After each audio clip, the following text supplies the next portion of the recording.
is Good Morning Indiana, working for you. Not only did we lose a sister, but we also lost a dear friend. Now at 6 on Good Morning Indiana, a community will pay tribute to a mother, daughter, and hero. We're live with how you can remember and honor IMPD officer Brianne Leith.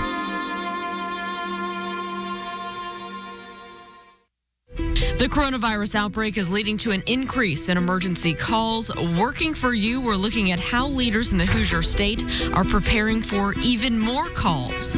And a new batch of Purdue pharmacists will enter the workforce early. I do hope to become involved in my community and participating in things like gathering PPE for our first responders.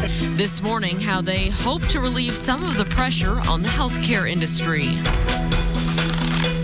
All right, it is 6 o'clock in the morning on this Thursday, April 16th. Thanks for joining us on Good Morning Indiana. I'm Lauren Casey.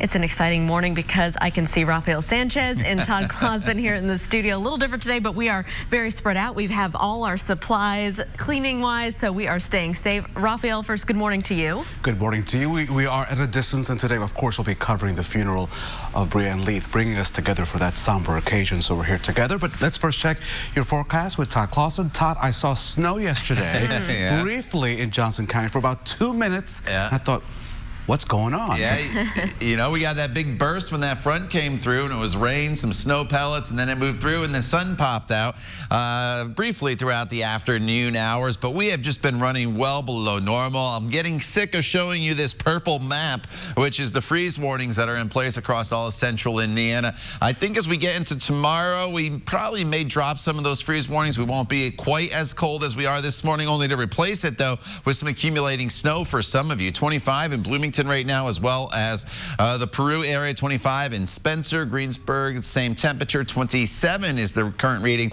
as you make your way into the Columbus area. Clear skies this morning. We'll start off with plenty of sunshine, and that'll help to warm the temperatures up throughout the course of the morning hours pretty quickly. But then you'll notice the clouds increase, and eventually that snow is going to arrive across parts of the area very late tonight. It's more of an overnight event into Friday morning. Today, you get the opportunity to get out and about. You just got to bundle up this morning, but a big temperature jump. We're up to 42 degrees by the noon hour. We'll end up near 50 later on this afternoon. We'll talk about that and the snow heading our way, unfortunately, coming up in just a few minutes, Lauren. All right, Todd, thank you so much. Here is a look right now at traffic in the downtown area, I-65 and I-70 at the North Split. You can see traffic is moving along up to speed there on I-65, heading around the curve going to southbound I-65, eastbound I-70, though, however, as you can see, is closed for that major construction project. Traffic is still moving along just fine, though, through this area, and we'll continue to keep you updated. Right now, the only crash I'm monitoring on your roads is on eastbound I-74 near Post Road. This on the southeast side, just a right lane closure at this hour. We will continue to keep you updated. A call went out on the radio. There could be no doubt to any who heard it that danger lay on the other end of that address. For so many of us, danger is a thing to be avoided. Not so for Officer Brianne Leith. Officer Leith made the ultimate sacrifice on behalf of her brothers and her sisters for an ever grateful city. We mourn the loss of a true hero whose name will forever remind us of the honor, the courage, and the strength of our police officers.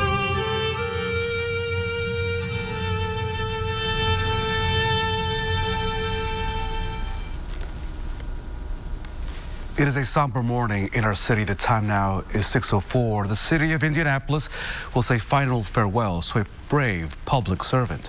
IMPD officer Brianne Leith will be laid to rest this morning. The 24-year-old mother was killed in the line of duty last week when responding to a domestic disturbance call. Our Kelsey Anderson is live this morning with how the coronavirus is forcing officials to make some changes to those services. Kelsey, good morning. Good morning, Raphael. This is the first IMPD funeral that will take place here at the Indianapolis Motor Speedway, and that is so officers can still attend the services while remaining socially distant. They'll be in their cars on the track watching the services virtually.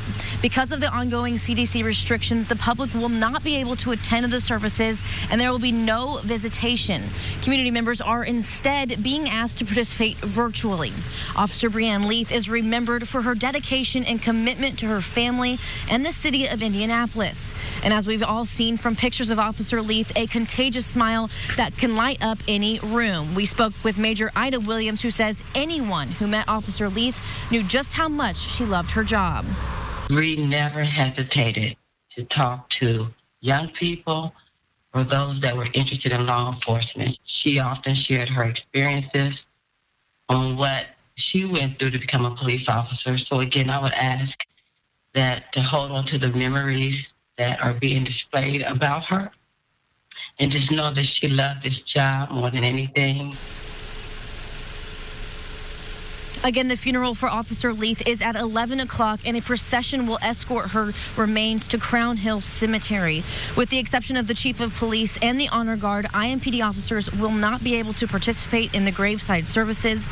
This service will be reserved for a small group of family members. Now, again, due to COVID-19 restrictions, IMPD is wanting to remind everybody how important it is to remain socially distant. So if you are going to come out and watch that procession, make sure you're staying in your own yard or in your cars and remaining 6 feet away from other people. We'll, of course, be streaming this live for you right here on RTV6 and also on the RTV6 News app. Reporting live, Kelsey Anderson, RTV6. Kelsey, thank you. The time right now is 6:06. We want to get to the latest on the coronavirus and its impact on the Hoosier State. This morning, the State Health Department reports 49 additional COVID-19 deaths. In total, 436 Hoosiers have died from the virus. Health officials also report 440 new cases. So far, nearly 9,000 Hoosiers have tested positive for the coronavirus. One of the victims of COVID-19 here in Indiana is a firefighter from Terre Haute. John Schaafstal died over the weekend. Terre Haute fire officials say services for Schaafstal will be held on Saturday morning at West Vigo High School. Officials are encouraging the public to attend but you need to stay in your car. When the services are over, community members can pay their respects by driving past the casket. The time now is 6:07. As our state prepares for a surge in coronavirus cases, they're learning from challenges other areas have struggled with across the country, like a surge in 911 calls. This morning, Arlissa Donovan explains how the Indiana statewide 911 board is working to prepare for the influx of calls. Alyssa, good morning. Recently, 911 call volumes have gone down because of Governor Holcomb's stay-at-home order. However, state leaders know that those numbers could increase at any time due to COVID-19 cases, which is why they're doing everything they can to prepare for that possibility. In Hamilton County, 911 dispatchers have been split up between two buildings. We have crews that only work at this building, and then we have crews that are only working out of the backup center. So if someone does get sick, it won't take out the entire county. However, if that does happen, the statewide 911 board has put a plan in place. Should numbers start dropping as far as employees go, and then we need help picking up phone calls, we've made arrangements with other counties for them to be able to pick up our 911 calls. There is no guarantee we'll see an increase in calls, but if we do, these centers are ready. We don't want to experience what other cities have experienced, which is a backup. Dispatchers already have a high-stress job, and they've had to adjust very quickly to necessary changes. We added to our protocols to ask additional questions. If somebody had been out of the country, if they were experiencing any of these symptoms, so we could inform the responders prior to them arriving. They also have to be aware of bed counts in hospitals. That way, if a facility is at capacity, they can inform first responders to take a patient elsewhere. All of these actions are meant to better the response to you or your family members if emergency assistance is needed. We want to make sure that every Hoosier that needs help gets it absolutely as soon as possible. In the best way possible. So we're doing everything we can behind the scenes. We really hope we're over prepared. There are a lot of services associated with 911 here in Indiana. One of those is text to 911. If you are experiencing some of those COVID-19 symptoms like shortness of breath and are unable to make a phone call, you can text 911 to get the service you need.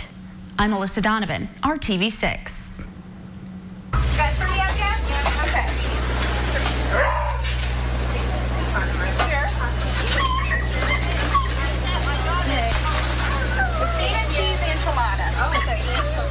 Well, with school buildings closed for the year across our state and unemployment skyrocketing due to the pandemic, we know many families may be struggling to make sure that kids are fed. And we see the efforts here in the city to feed Indianapolis children, but the need is still great in those rural communities. And sometimes in areas that are more spread out, we know it can be difficult to get the food to the kids in need. Richland Bean Blossom Community School Corporation serves the northwest portion of Monroe County. We talked to their Director of Nutrition Services and Healthy Schools, Vicki Coffey. She tells us that the need is growing for meals in their more rural community, but if parents are working during the day or people at their home don't have their own transportation, it can be difficult to make it to those weekly meal pickups that are on Mondays at the junior high school from 11 to 1. And that's why the district is literally bringing the food to some of their neighborhoods that are most in need right now using their healthy food truck. Vicki says while the past few weeks have been outside their normal routine, she's encouraged by what she sees at these pickups. This has been probably one of the most unorganized things I have, put together, and all of us directors in the nation. We're used to knowing our numbers every day, planning our menus. I have to tell you, I've been doing this all my life, and this has been the most rewarding 3 weeks of my entire career. When we last talked to Vicki, the district served close to 500 students on Monday, which amounted to almost 5,000 meals for the week. If you're looking to donate, they could always use plastic baggies. Monetary donations help them as well. To minimize the risk of exposure to COVID-19, the district has revised their feeding schedules in recent weeks, and we have the locations and times detailed for you on this story on our website, theindychannel.com. All right, we got to get a check of our forecast right now. Todd, things are not looking so good out there today, but we are hoping things will warm up soon. We will get there, Lauren. Yeah, it's been a really, really cold week, as you well know, with high temperatures only in the 40s, but we will be trending in the right direction, back closer to that 60-degree mark as we get into the weekend. Before we get there, though, we have to go through a round of potentially rain and snow late tonight. We'll talk more about that coming up in your Storm Team 6 forecast. Time now is 6:12. Stay with us. We're back in just a couple minutes. For the same flooring? Floors to your home, that's who. Welcome back. A new cohort of pharmacy grads from Purdue University will be entering the workforce early. Our Amanda Starantino spoke with a student approaching her graduation this Friday about what it means to be assisting in the fight against COVID-19. If not for the pandemic, right now, 25-year-old Doctor of Pharmacy student Suhani Mehta would be working through her final rotation before graduating from Purdue this spring. With graduation moved up to Friday, April 17th, Suhani and her class of more than 140 students will be ready to fill the need for healthcare professionals on the front line of the COVID-19 battle. It means that we can get licensed earlier, and that means that we're going to be able to assist this strain on our healthcare system by volunteering and being able to make more of an impact and be able to be autonomous and work by ourselves rather than having to latch on to another pharmacist. The early graduation was approved by Purdue University amid concerns that COVID-19 could impact the pharmaceutical workforce in the coming weeks or months. This class of students, having already fulfilled their credit requirements for degree referral, can put their skills immediately to use. I do hope to become involved in my community and participating in things like gathering PPE for our first responders and making sure that we have enough supplies. Also being able to participate, if possible, in clinics to maybe conduct phone interviews with our patients to make sure that we're still assessing their needs. Graduate pharmacists, they can begin to fill important roles that would free up more seasoned or senior pharmacists to do other more advanced roles. And so having this workforce come in to provide support is important. Dean of Purdue's pharmacy program, Eric Barker, hopes this decision relieves some of the pressure on healthcare systems struggling to cover for workers who might be sick. Already had some reports of smaller community pharmacies, particularly in rural Indiana, that have had to close because they have a small number of pharmacists and there's been illness in the staff. We want to make sure that our pharmacies stay open to provide the optimal patient care regardless of what's going on. Suhani and her classmates may not walk across the stage for their graduation, but they're getting a head start in a workforce that badly needs their help and training to keep their communities safe. In this time, weeks matter. And everything changes very rapidly from day to day to week to week. And so even having them available a few weeks earlier could really make a difference in health systems and community pharmacies. For RTV6, I'm Amanda Starantino. Amanda, thank you so much. Dean Barker says that students will still have to plan on taking their certification test in May or June. And once the Purdue pharmacy students graduate tomorrow, congratulations, they can receive temporary licenses to begin working immediately. Lauren? Raphael, a landscaping company up in Hamilton County, is looking to add new employees. Spring brings green grass and planting across central Indiana, and that means it's a busy time of year for Hiddle Landscape up in Westfield. The company says it needs more workers and says prior experience isn't necessary to get the job. If you don't have experience, maybe you worked in an industry where you're experiencing a layoff or a furlough as a result of this crazy COVID-19 crisis, we are always looking for humble, hungry, and smart individuals. The company offers training. Available positions include landscaping crew leaders and members and irrigation service technicians. And Todd, today may not be the day to, put out the new mulch, plant anything, because we still have that cold weather around. You know, it is really, really chilly. And I tell you what, the flowers do not like this across central Indiana. Those magnolia trees were so beautiful. And then we got the cold and all the wind, and that was basically the end of the bloom for the season. We're talking about the wind. Yesterday, when we had that front come through, the wind really kicked up, and even once the front went through, even after that precipitation, which was some rain and snow, it remained very breezy. Today, there's a little bit of wind, but it's not as gusty as it was yesterday. That's the good news. Tomorrow, though, the wind does come back, so we get a little bit of a reprieve from the breezy conditions, at least here for the day today. 27 degrees, that is the temperature right now in Indy. That's actually come up 3 degrees from where it was at the 4 o'clock hour when we were sitting at 24. 25 in Bloomington, 23 in Crawfordsville, as well as Greencastle. 25 is the current temperature to the north, in Tipton as well as the Prue area. We start with sunshine today. With that sunshine, temperatures moderate pretty quickly. 42 degrees by the time we get to the noon hour, and then mid to upper 40s as we work our way into the evening hours. And that's when we'll hit our high temperatures as those clouds start to increase. So it's a bad day. It's not a bad day. You can get out and about, and you just got to bundle up a little bit for that walk maybe through the neighborhood. But look at this. Here's the snow off to our west. This is going to come in late tonight. It's more of an overnight event as far as the snow goes. There'll be this initial band that will come through in northern locations, and then it basically just hugs northern locales. So from Indianapolis to the south, I really don't think you see any snow at all. That's the good news. For those of you that do see the snow, it's a very sharp cutoff from seeing rain or snow. The further north you are, obviously, the more potential you'll have for some accumulating snow before everybody goes over to rain showers. Any way you look at it, tomorrow's not the most pleasant day. If you do have to be out and about, you're definitely going to need to have that umbrella handy. Snowfall totals will generally be about 1 to 2 inches in northern locations. Again, no snowfall from Indianapolis southward, but any significant accumulation is really going to be across northern portions of central Indiana. And so if you do live in some of those areas, Tipton, Lafayette, over towards Muncie, Hartford City, Flora, Logansport, Monticello, you'll see about 1 to 2 inches of snow, maybe a little bit more the further north you go, but it all melts very quickly. That's the good news. Snow will be a distant memory by the time we get into the week, as temperatures eventually climb back up into the 60s. All right, Todd, thanks so much. Let's take a look right now at traffic on your roads. Here's a live look down on the south side. Pretty busy, actually, here on I-65. This is near County Line Road as folks are heading in and out of Johnson County. You can see that traffic is still moving along up to speed, both northbound and southbound. No major issues in this area to slow you down. The time now is 6:21, and millions of more Americans receive their economic impact funds, and many more are already spending it. A recent study by the online bank Current showed that 45% of their customers had spent their money within a few days of getting it. The majority are using it toward necessities like either food or gas. They also saw quite a few money transfers. They say that people might be paying back loans from friends or family or helping others in need at this moment.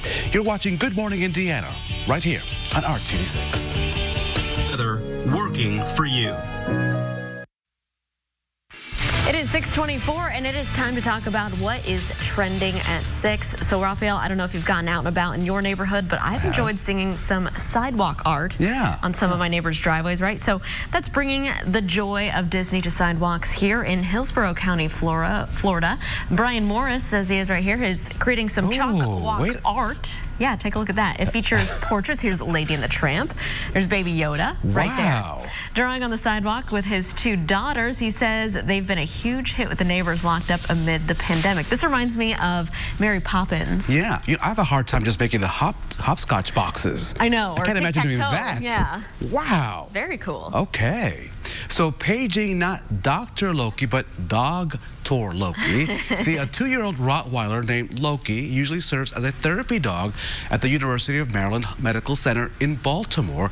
But he and his mom, Caroline Benzel, are now collecting items for so-called hero healing kits for those on the front line of the pandemic. So far, over 1,400 kits with hand lotion, gum, chapstick, and tea have been collected by Dog Tour Loki. It's so cute there. Yeah, look at that. Well, a 99-year-old British World War II vet started walking laps in his garden. It was all to raise money for the country's health service.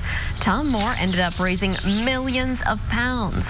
His family used social media to get the donations. Moore wanted to get the money to support the healthcare workers during this pandemic as a way to say thank you to the doctors and nurses who took care of him when he broke his hip. And for a guy who broke his hip, he is getting around great. And we know he was trying to raise a lot of money before his 100th birthday, Raphael, and he already hit his goal about 2 weeks early, so he's just moving there. Yeah, we thank him for his service and all those who served. Now let's check in with Todd Clausen, who has a look at your out-the-door forecast. Good morning, TK. Raphael, good morning to you. Freeze warnings posted this morning. Need to bundle up if you're going to be out and about. The good news is, with a decent amount of sunshine this morning, we'll see those temperatures moderate pretty quickly, up to 42 degrees by the noon hour, with high temperatures today. That'll be topping off right around 48 in the city, 50s to the south, 46 to the north. All these temperatures are below normal. Overnight tonight, we'll see some rain and snow develop across the area. Some minor accumulations of snow well north of Indianapolis, and then the warming trend starts.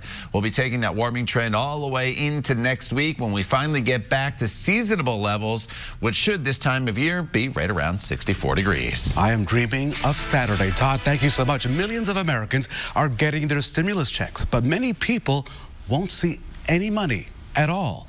Working for you, consumer reporter John Matteries explains why millions of Americans won't see any cash. Those $1,200 stimulus checks are now showing up in bank accounts, but many people have not seen theirs yet and can't find out why. For everyone who now has their $1,200 stimulus check is someone like Ronnie Robinson, who does not. You seen your stimulus check yet? No, I have not. Nothing? Nothing. So what can you do if you don't have your money yet? The IRS has just opened a portal on its website where you can look for your stimulus. Unfortunately, the site's been overloaded, leaving many people seeing error messages saying payment status not available. The good news, some Reddit users report getting their money even after seeing that error message, but others are learning they don't qualify. Among them, students 21 and under who are still dependents, unemployed high-wage earners who made more than $99,000 last year, and babies born this year. So we have more details right now for you right here on Good Morning Indiana. If you are under the age of 65 and don't file taxes, you have to apply on the IRS website to get your money. Now, the website is irs.gov. Make sure that the web address is .gov and look out for any imposters so that you don't waste your money. This is Good Morning Indiana, working for you. Now on Good Morning Indiana on this Thursday morning, here's a look at your 6:30 news feed. Kroger and the union that represents its workers are asking the federal and state governments to designate grocery store employees as extended first responders or emergency personnel. That status will guarantee those workers will have priority access to personal protective equipment like masks and gloves. Kroger is also among the growing list of companies that are hiring Hoosiers right now. Also hiring the Indianapolis Fire Department as they're looking for more firefighters. The online pet products company Chewy is also looking for both full and part-time employees. Don't forget that you can find out who is hiring anytime at our website, hiringhoosiers.com. And Beech Grove will begin work soon on a big roundabout. It's being called an industrial roundabout. It will link the intersection of Arlington Avenue and the Churchman Bypass to the intersection of Arlington and Big 4 Road. The roundabout is designed to improve the flow of traffic near the Amtrak yards and other industrial facilities. Construction begins on April 27th. This project will last up to 90 days. And here at 6:30, we want to welcome you into Good Morning Indiana on this Thursday. I'm Lauren Casey. And I'm Rafael Sanchez. We continue to socially distance. We are in the studio today because we'll be covering the funeral of IMPD officer Brianne Leith. So we're together today. We'll be back at our individual spots tomorrow. Let's check it out with Todd Clausen, who's looking at a chilly forecast temporarily. Yeah, yes? You know, this whole week's been chilly, Raphael. Today it is cold this morning. In fact, this morning is the coldest morning that we've had this entire week for many locations. But today's also a dry day, so that's the good news. And with sunshine to start the day, our temperatures will start to moderate pretty quickly. We'll hold pretty steady here while the sun is still down. Sunrise a little after 7 o'clock. And then you notice by 8 o'clock, we're already up 2 degrees to 29, and then we'll continue to warm from that point forward. It's clear this morning. That's one of the reasons why we're so cold, but it's also one of the reasons why once the sun comes up, we'll have that sunshine, and that'll help to warm us quite quickly. There's some snow off to our west. That becomes an issue in our forecast as we work our way into the day tonight and then eventually tomorrow morning. So this morning, just be patient. If you don't have to go outside this morning, let it warm up. It'll do so quickly with the sunshine. 42 degrees by the noon hour, eventually near 50 later on this afternoon. I'll dive into the snow details for you coming up in Maine weather in just a few minutes. All right, Todd, thanks so much. Here's a look right now at traffic. I-65 and I-70 at the North Split. Traffic in this area is moving along up to speed, pretty quiet here in the downtown area. Keep in mind, eastbound I-70 is closed at the North Split, heading over to the east side. So you will notice some lane restrictions as you head into the North Split as they are blocking off those eastbound lanes of traffic. We'll continue to keep you updated if there are any crashes or delays that might slow you down. We will continue to wear our uniform with pride. And every day we suit up. We will suit up knowing their breeze in our heart and on our minds. This morning, the city of Indianapolis will say final farewells to a brave public servant. The funeral for IMPD officer Brianne Leith is today. The 24-year-old mother was killed in the line of duty last week when responding to a domestic disturbance call. Officer Leith's funeral will look a little bit different than what we've seen for previous funerals for officers, and that's due to the COVID-19 pandemic. Our Kelsey Anderson is joining us live this morning with more on how her fellow officers plan to say their goodbyes just a few hours from now. Kelsey, good morning. Good morning, Lauren. Officer Leith is remembered as a devoted and loving mother to her 3-year-old son, a dedicated officer to the Indianapolis Metro Police Department, and as all of us have seen in her pictures, someone with a contagious smile who can light up any room. And for the first time in IMPD history, Officer Leith's funeral will be held at the Indianapolis Motor Speedway. Normally, officer funerals are held at Bankers Life, but due to the current climate, a service at IMS gives officers a chance to attend to the service while also abiding by CDC restrictions and remaining socially distant. We spoke to Major Ida Williams, who knew Officer Leith well, about what it's been like to lose her. As a female officers and females on this agency, not only did we lose a sister, but we also lost a dear friend. We will continue to wear our uniform with pride. And every day we suit up. We will suit up knowing their breeze in our heart and on our minds. The procession and funeral will be following all social distancing guidelines. Officers will stay apart and for the most part in their vehicles, watching the service virtually. With the exception of the Chief of Police and the Honor Guard, IMPD officers will not be able to participate in graveside services. This service will be reserved for a small group of family members. Now, due to the COVID-19 restrictions, again, they're reminding people if you're going to stand by for the procession and watch it from your yard or your car, please stay in your car or in your own yard and maintain that 6 feet of distance. We will, of course, have it live for you right here on Channel 6. Reporting live, Kelsey Anderson, RTV6. Kelsey, thank you so much. The time now is 6:34. The number of deaths from COVID-19 in our state continues to rise. 436 people have now died from the coronavirus, while the number of infections is now approaching 9,000. On Wednesday, Governor Holcomb, he talked about when the state could start to allow businesses that are closed for restricted right now to possibly reopen. He says that decision will be based on the data and how the state is doing in terms of the infections rate.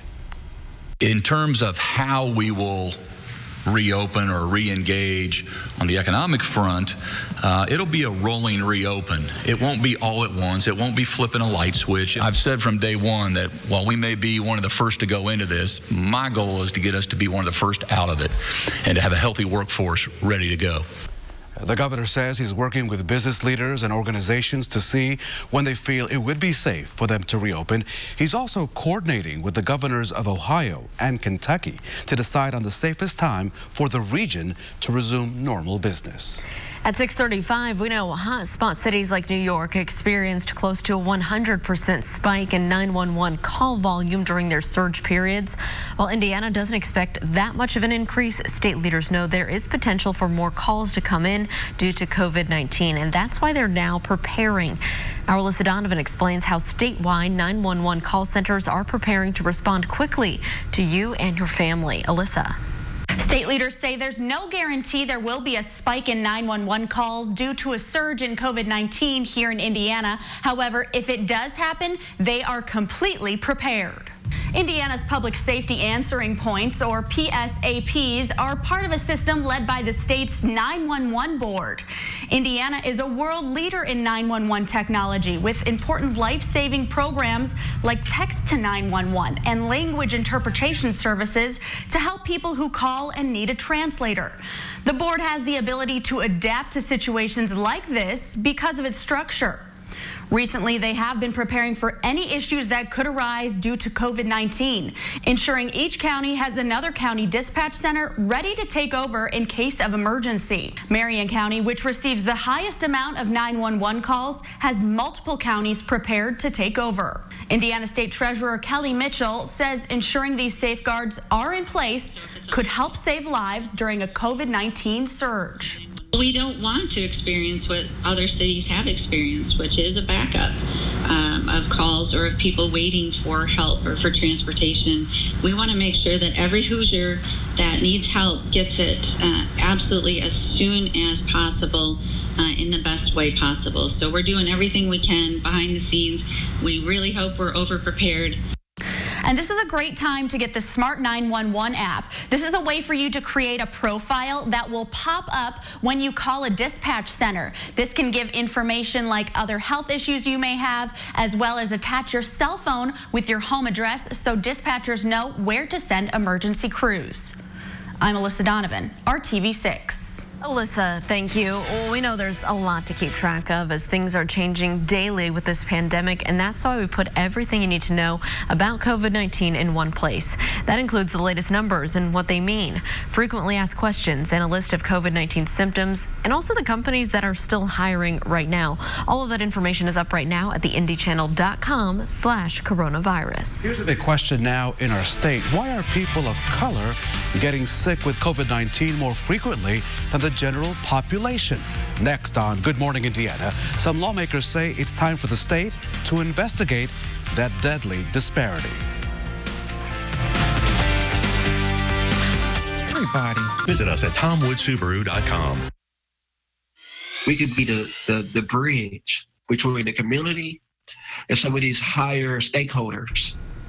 Lawmakers and others want to find out more about why COVID-19 is impacting people of color disproportionately.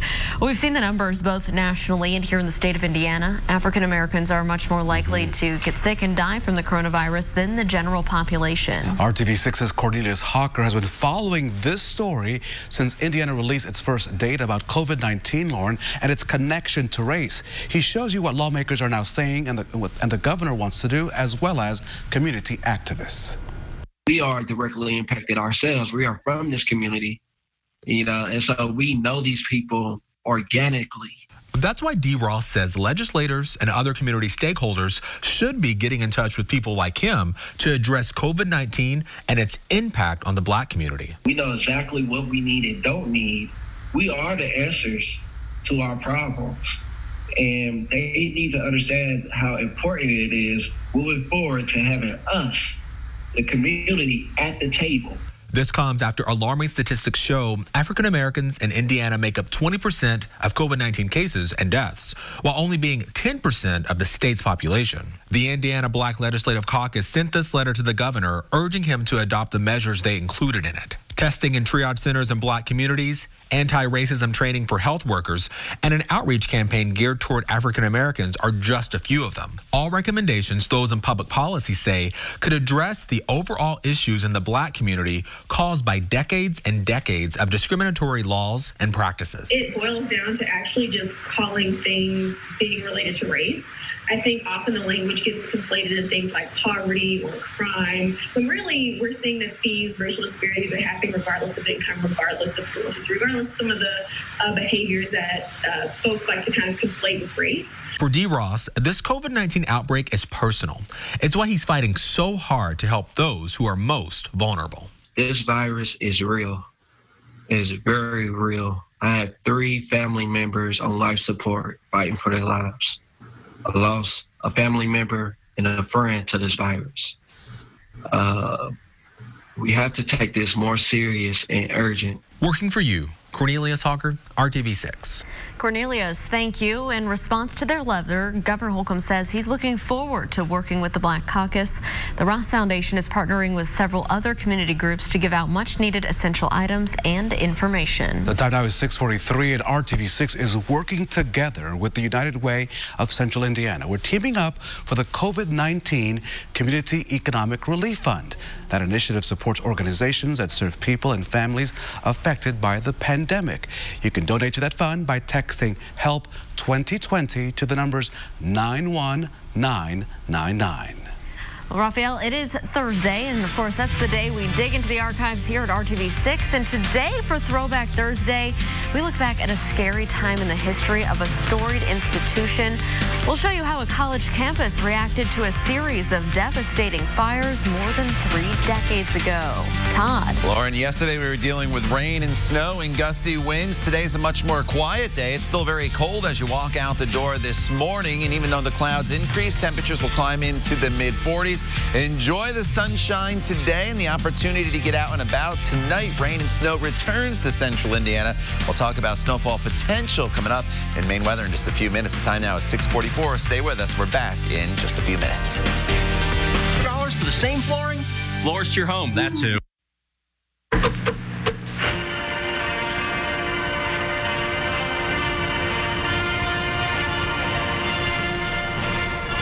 Well, today on Throwback Thursday, we take a look at a place that, Raphael, you and I know very well. It takes us back to a series of fires on the campus of Franklin College and how some people were wondering how the school would be able to move forward. So Franklin is our alma mater. It's because of those 3 fires all happened within a span of just 6 months. The first fire, Lauren, happened at Klein Hall, home of Franklin College's Publications and Media Relations Office, back in November of 1984. It caused $30,000 in damage. That fire, you see there, was ruled an arson. Then the second fire would hit Bryan Hall, a campus dormitory, just 4 months later. That fire was blamed on an unattended lamp. Then, in April of 1985, the fire, a third one, hitting the building complex known as Old Main, where most of our classes are held, that was ruled as an electrical fire. The day after that third fire, former Channel 6 reporter Ben Morstan was on campus, where students and the college's president at the time talked about the future. Classes were canceled today while college administrators searched for temporary classroom space. Students, meanwhile, read of the fire in the campus news. Others expressed a sense of fear in the wake of 3 fires. Yeah, worried to see what happens. I'm wondering what's going to happen with the school this year because it's just falling apart, everything. I think it's stupid. I'm not afraid. I live in the dorm. Fear was one target of college president William Martin at a noontime rally. There is not going to be any reasonable basis for fear. Martin said his 705 students had learned some important lessons from the series of fires, lessons not taught in the classrooms, lessons of how cruel nature and reality really are. He then issued a challenge. This college is like the phoenix. We will rise from the ashes, and we will be more resplendent than we have ever been in our 151-year history. And so indeed, the college started rising from the ashes the very next month after that report with Ben. In May of 1985, Franklin College broke ground on a new dormitory where Bryan Hall once stood. You can read more about Franklin College fires and see that archive video at our website, theindychannel.com/history. And no, Lauren, I was not a student at the time. I was trying to do the math, and I thought, I know. Far before you. And second of all, today, of course, is the Give to Grizz campaign, which is focused on giving scholarships to future students. So a big day today on campus, but no, Lauren, that was not me in the video. I'm class of 92. Okay. 92. I know you were born like 30 years later, but that's okay. Well, it's just crazy seeing that video and knowing what campus looks like today. And we were both RAs in the building, the new building where Bryan Hall used to be, Johnson Deeds. Yeah, I was an RA at A and B. What year did you graduate? From the college, 2014. Gosh. Johnson Deeds, B and D. Yeah. Todd Clausen, please help me. Help me with some good numbers. I'm a little closer to you, Raphael, than I am to Lauren. I'm the class of 02, not in obviously. And you look fantastic, baby. You look great. All right, what's not so great, these numbers behind me, these are the current temperatures out there. 27 in Indianapolis, 25 in Peru, 25 in Bloomington, in and around the metro area. We're in the 20s as well. 24 in Greenwood and New Pal. And Fishers, it's 26 in Plainfield. Coldest morning we've seen in many locations so far this week. Freeze warnings are posted, and so we're going to have to be dealing with these very cold temperatures a few more hours until the sun comes up. Back in studio, back with a dog walking forecast for the day today. Say hello to William and Harry, sent in by Jean Rosenfeld there. They're all looking ready for their treats and maybe for their walk outside here for the day today. And if you're taking your favorite four-legged friend out, we'll give you green paws throughout the day today. It's obviously very cold this morning. You have to bundle up. Temperatures eventually climb into the mid-40s with increasing clouds across the areas. Skies are clear. That's one of the reasons why we were so cold this morning. But off to our west, you notice this band of snow already coming into central Illinois. That's not what's going to impact us in the overnight hours. What we're going to be dealing with is further off to the west still. But this band of snow will come in northern locations overnight. You notice it's a real sharp cutoff between snow and no snow. And on the southern fringe of this band of precipitation, we're dealing with a little bit of a mixture. But Lafayette over to Kokomo, Peru, Muncie start off with some snow. The snow continues, but as we get closer to daybreak and the temperatures start to come up, look at the changeover to rain. It is going to be a very, very fine line between accumulating snow and that changeover that is going to take place. And then for most of us throughout the morning hours tomorrow, it's just going to be a very, very cold rain. It's not going to be pleasant whether you're seeing snow or rain. But the snow will continue in Peru and locations to the north, and then all this precipitation wraps up as we get into the evening hours. So we deal with a rainfall and snowfall throughout most of the day. As far as potential snow accumulation in those northern locations, again, we're looking at 1 to maybe 2 inches of snow, maybe a little bit more than that as you work your way further to the north. I mentioned that sharp cutoff. Look what happens. There There is no threat of snow from Indianapolis down to the south. This is purely a northern event, and if you do see the snow, it melts away pretty quickly during the day tomorrow as temperatures climb up into the 40s. We're near 60 degrees on Saturday with sunshine, a few spotty showers on Sunday, a high of 60, but it looks like most of the week, thankfully, Lauren, next week will feature highs back closer to normal. All right, Todd, thanks so much. Here's a look at traffic right now. This is our INDOT traffic camera on the west side, 465 and I-74. Everything's traveling up to speed. No major crashes or issues to report around the metro area. That earlier crash we had on I-74 and Post Road on the southeast side looks to be clear at this hour. Just use caution as you're heading out there. We do have some construction projects ongoing. We'll be right back after the break. The RTV6 app on your phone or streaming device.